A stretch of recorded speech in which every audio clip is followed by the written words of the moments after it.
Hello students, आपका स्वागत है क्रैश बायोलॉजी पर। आज हम स्टार्ट करने वाले हैं रिक्शिया। आपकी बीएससी फर्स्ट ईयर के सेकंड सेमेस्टर की यूनिट फर्स्ट में जो कुछ प्लांट जेनेरा मेंशन है, उसमें आज हम फर्स्ट जेनेरा डिस्कस करने जा रहे हैं रिक्शिया। तो उस रिक्शिया में हमें पढ़ना है मॉर्फोलॉजी, एनाटॉमी और रिप्रोडक्शन। तो आज हम स्टार्ट करते हैं रिक्शिया। हमें इसी तरह से 4 प्लांट्स जेनेरा पढ़ने हैं, रिक्शिया, मर्केंसिया, एंथोसिरस और स्पैगनम। तो आज स्टार्ट करेंगे हम रिक्शिया। तो सबसे पहले देखेंगे, जब हम प्लांट डिस्क्रिप्शन पढ़ने जाएंगे तो सबसे पहले हमें उसका क्लासिफिकेशन देखना है, उसकी सिस्टमेटिक पोजीशन देखनी है क्या है। तो रिक्शिया की सिस्टमेटिक पोजीशन हम देखते हैं। इसका डिवीजन है ब्रायोफाइटा, क्लास हेपेटिकोप्सिडा, ऑर्डर मार्केंसियल्स, फैमिली रिक्शिएसी और जीनस रिक्शिया। और फिर इस रिक्शिया में कई सारी स्पीसीज होती हैं, तो हमें कौन सा जीनस पढ़ना है? रिक्शिया। अब हम देखेंगे इसका डिस्ट्रीब्यूशन एंड हैबिटेट ऑफ रिक्शिया कि मतलब कहाँ कहाँ पे रिक्शिया डिस्ट्रीब्यूटेड है वर्ल्ड के कौन कौन से पार्ट्स में, और हैबिटेट यानी कि वो कहाँ पे उसको रहना पसंद है, कौन सी जगह में वो सबसे ज़्यादा ग्रो करता है। तो डिस्ट्रीब्यूशन देखेंगे। Riccia, the most widely distributed genus of family Ricciaceae, is represented by about 200 species according to Reimer. अब जो रिक्शिया है वो सबसे ज़्यादा डिस्ट्रीब्यूटेड है जीनस कौन सी फैमिली का? रिक्शिएसी का। मतलब सबसे ज़्यादा यही प्रेजेंट होता है पूरे वर्ल्ड में। और ये इसकी कितनी स्पीसीज प्रेजेंट है? About 200। The name Riccia was given in honour of P.F. Ricci, a Florentine politician. ये जो रिक्शिया नेम है ये किसकी वजह से इसको मिला है? P.F. रिक्शी, एक फ्लोरेंटाइन एक जगह है फ्लोरेंस, तो वहाँ के फ्लोरेंटाइन पॉलिटिशियन थे, उनके ऊपर ये नाम रखा गया है, उनके ऑनर में, उनके सम्मान में। Widely distributed in both tropical and temperate regions of the world, this genus is represented in India by about 33 species. अब ये जो जीनस है रिक्शिया वो टेम्परेट और ट्रॉपिकल रीजन्स दोनों में ही डिस्ट्रीब्यूटेड है, और इसके इंडिया में कितनी स्पीसीज प्रेजेंट है? 33 species. However, Srivastava 1964 recorded 29 species from different parts of India. लेकिन एक साइंटिस्ट थे श्रीवास्तव, उन्होंने 29 स्पीसीज का रिकॉर्ड इंडिया में रिकॉर्ड किया है। All species are terrestrial and prefer to grow on moist and sandy places except Riccia frutans, which is an aquatic species and occurs floating in still stagnant water और submerged below the surface of standing water. अब जो रिक्शिया के वो सारे species हैं वो कहाँ पे रहना पसंद करते हैं? टेरेस्ट्रियल होते हैं और सैडी प्लेसेस में, जो कि ब्रायोफाइट की नॉर्मल हैबिटेट है। लेकिन रिक्शिया फ्लूटेंस है एक एक्सेप्शन है, जो कि एक्वेटिक हैबिटेट में रहना पसंद करता है, उसको पानी के अंदर रहना पसंद है। और फ्लोटिंग वाटर और स्टेगनेंट वाटर दोनों में मिल जाएगा वो, स्टैंडिंग वाटर या फिर सबमर्ज्ड मिलेगा। अब हम देखेंगे रिक्शिया की कुछ टेरेस्ट्रियल इंडियन स्पीसीज जो कि कॉमन स्पीसीज है इंडिया में।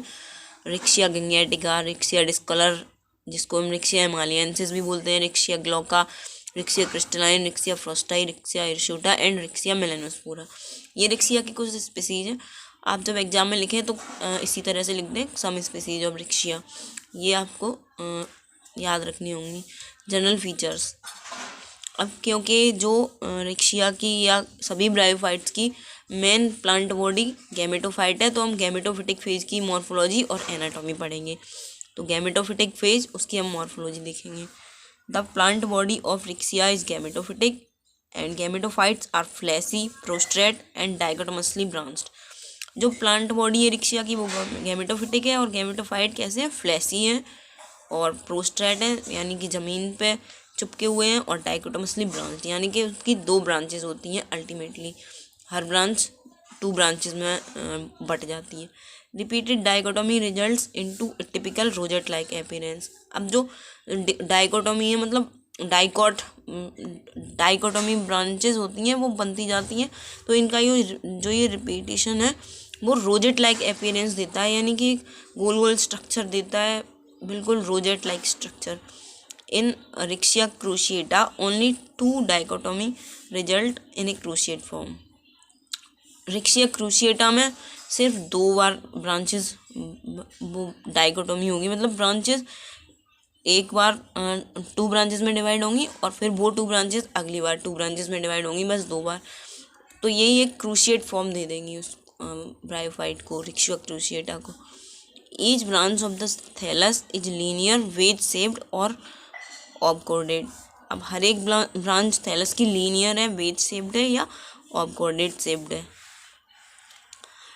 Thallus is 5 to 7 mm long and 1.2 mm broad in all terrestrial species. अब थैलस उसकी लंबाई कितनी है, 5 से 7 mm और चौड़ाई 1.2 mm।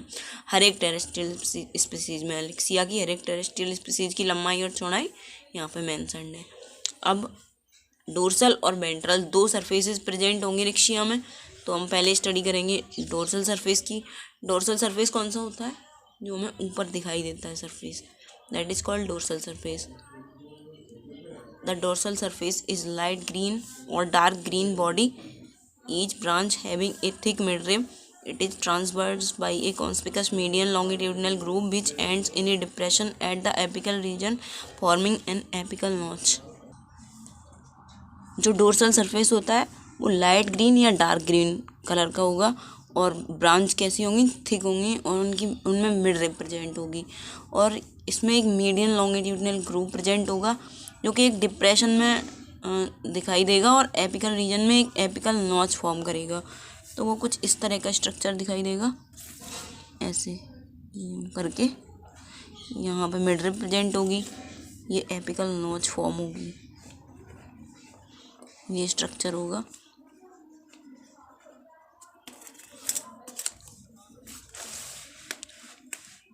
Growing point is situated in the apical notch. अब जो ग्रोइंग पॉइंट होता है वो कहाँ पे प्रेजेंट होता है, एपिकल नॉच पे प्रेजेंट होता है। The main function of the mid rib mid dorsal groove is to retain water required for fertilization. Some hairy epidermal outgrowths are also seen in Rixia melanospora, though rarely. अब जो main function क्या होता है mid dorsal groove का, वो function होता है water को रिटेन करना, वाटर को अपने पास रखना, जो कि किस लिए रिक्वायर्ड है, फर्टिलाइजेशन के लिए।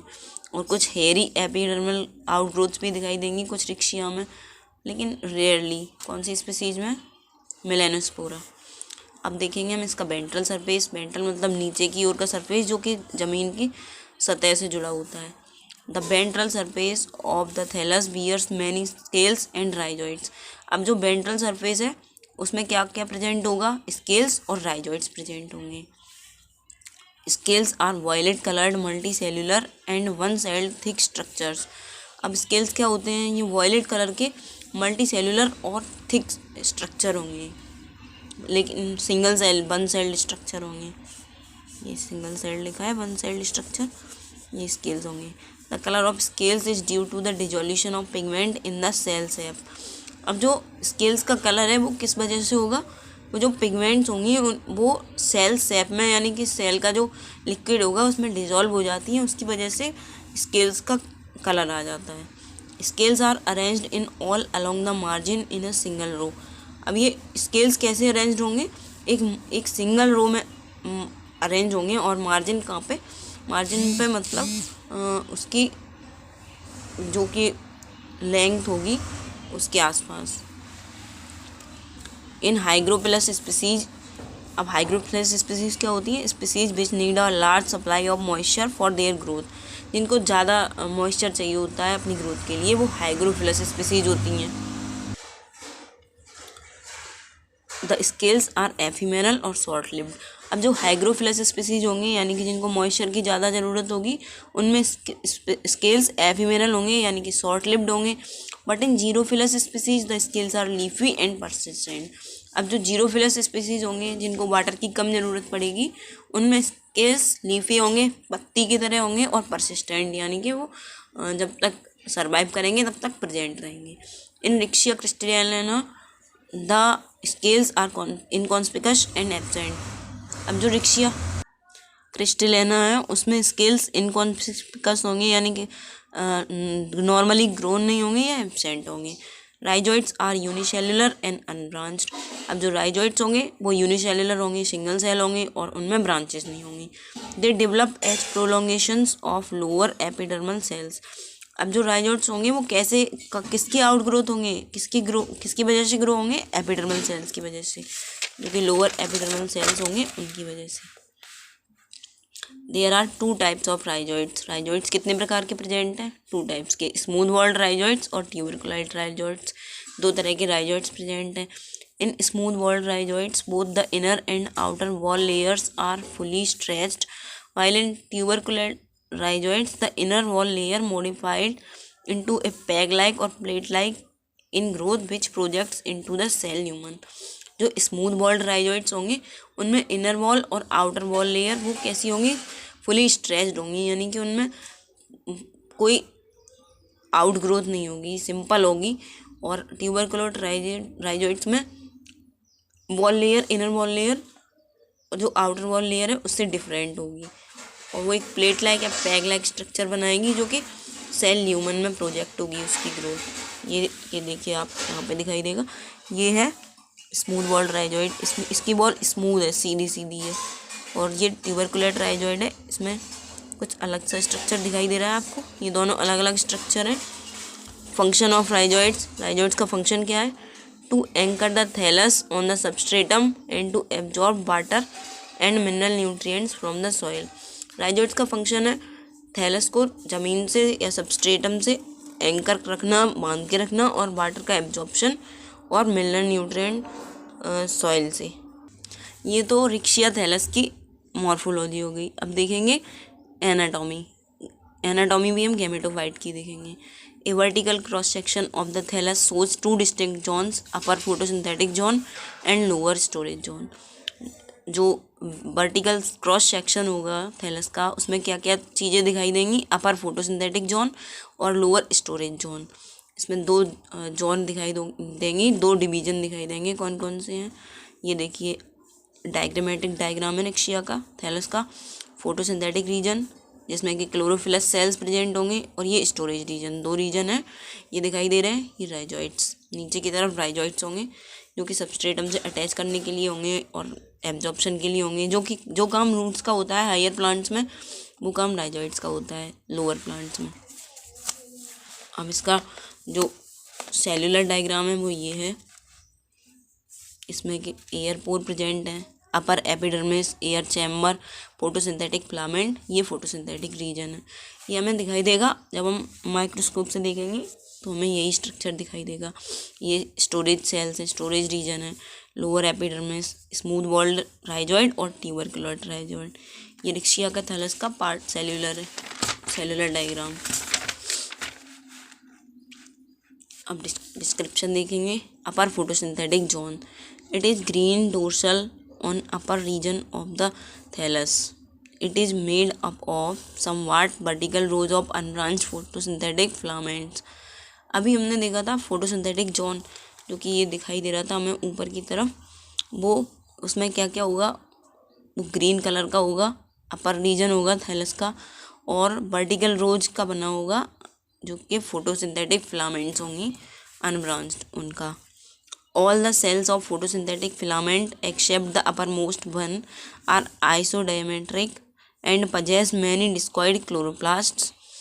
जो फोटोसिंथेटिक फिलामेंट के सारी सेल्स होंगे उनमें वो आइसोडायमेट्रिक होंगे और डिस्कॉइड क्लोरोप्लास्ट प्रेजेंट होगी, और बस सिर्फ एक लेयर में नहीं होगा, वो डिफरेंट है, वो एक्सेप्शन है। ये देखिए, ये सारे सेल्स एक जैसे दिखाई दे रहे हैं। ये जो अपर सेल है, सबसे अपर लेयर वाला, वो डिफरेंट है। The terminal cells of photosynthetic filaments are large hyaline and form loose ill defined and discontinuous one cell thick epidermis.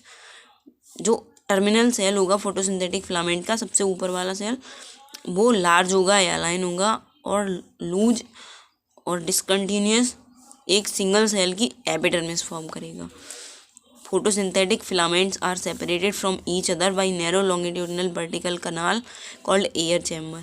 photosynthetic filaments होते हैं वो एक दूसरे से सेपरेट होंगे longitudinal vertical canal celled में, उन्हें हम क्या बोलते हैं, air chambers. each air chamber is bounded by 4 epidermal cells। जो हर एक चैम्बर है उसमें क्या होगा, 4 एपिडर्मल सेल होंगे एग्जाम्पल किसका है ये, रिक्शिया ग्लोकाम है। या 8 एपिडर्मल सेल होंगे, ये किसमें है, रिक्शिया वेसिकुलोसा में। Each chamber opens on the dorsal surface by an air pore. Air chambers spaces help in the gaseous exchange. जो हर एक चैम्बर होगा वो डोर्सल सरफेस में ओपन होगा, किसके द्वारा, एक एयर पोर के द्वारा। और एयर चैम्बर है वो स्पेस, वो किसके लिए होते हैं, गैसियस एक्सचेंज के स्पेस होते हैं, वहाँ पे गैसियस एक्सचेंज होगा। In aquatic form of Riccia fluitans, क्योंकि रिक्शिया फ्लूटेंस एक्वाटिक फॉर्म है, epidermis is continuous and air chambers are almost completely closed. जो एपिडर्मिस है रिक्शिया फ्लूटेंस में वो कंटिन्यूअस है और एयर चैम्बर्स ऑलमोस्ट क्लोज्ड होंगे completely. However in the terrestrial form of this species each air chamber opens up on the upper surface by small opening.